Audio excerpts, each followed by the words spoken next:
Donald Trump যুক্তরাষ্ট্রের সর্বকালের অসম্ভাব্যতম president ছিলেন। 2016 সালে ট্রাম্পের প্রেসিডেন্ট হওয়াটা ছিল মিরাকল। কেউ চিন্তাও করেনি হিলারি ক্লিনটনের মতো জনপ্রিয় প্রতিদ্বন্দ্বীকে হারিয়ে দিবেন ট্রাম্প। এরপর অবশ্য বাস্তবতা টের পেয়েছিলেন পরে নির্বাচনে। 2020 সালের সেই নির্বাচনে ব্যাপক ভরাডুবি হয়েছিল ট্রাম্পের।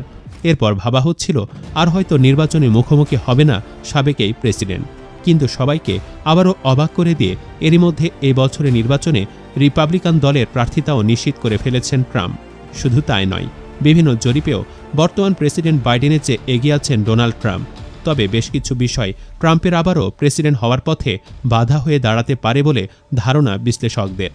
ট্রাম্পের অভব্য আচরণ, গণতন্ত্র বিরোধী কথাবার্তা এবং প্রতিপক্ষকে উপর্যুপরি হুমকি দিয়ে যাওয়া নভেম্বরের নির্বাচনে তার পরাজয় ডেকে আনবে।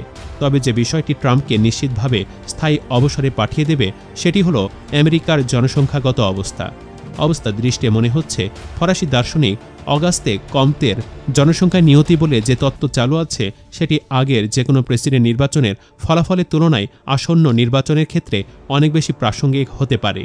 2016 সালে ট্রাম্প মার্কিন রাজনীতিতে পদচারণের পরে রিপাবলিকান পার্টি অনেক বেশি শ্বেতাঙ্গ বান্ধব, অনেক বেশি প্রাচীনপন্থী, অনেক বেশি পুরুষতান্ত্রিক এবং অনেক বেশি চরমপন্থী হয়ে উঠেছে।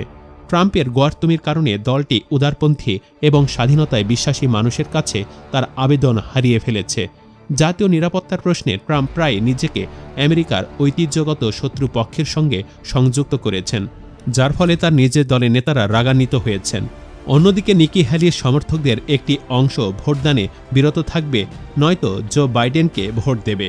প্রিয় ভিউয়ার্স, এমন প্রতিকূল পরিবেশে ট্রাম্প কি আরও একবার মিরাকেল ঘটাতে পারবে বলে মনে করেন আপনারা? কমেন্ট বক্সে জানিয়ে দিন আপনাদের মন্তব্য। ভিডিওটি ভালো লাগলে লাইক ও শেয়ার করুন আর আমাদের চ্যানেলটি সাবস্ক্রাইব করে সাথেই থাকুন। ধন্যবাদ।